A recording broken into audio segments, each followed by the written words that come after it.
Hi, I'm Kairi. My friend Giselle and I designed a drone that solves the issue of people being stuck in bed due to sickness or disability or just laziness.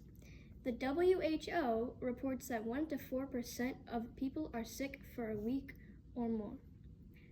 Last week I had the flu and I was sick all week, but nobody could take care of me. I really could have used the RoboMom. The RoboMom can fly using her propellers, float on water using the flotation device, grab food or drinks, hold your credit card to take to the store, or just drive. It also has a screen so people can see you and a camera so you can see other people.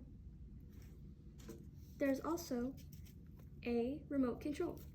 You can see on the remote control what the drone sees, and the drone can see you. There is a joystick that helps you move the drone around and a joystick that helps you move the camera around.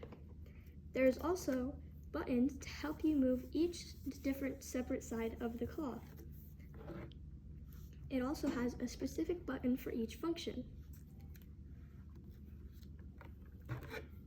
So if you're sick, then RoboMom can take care of you.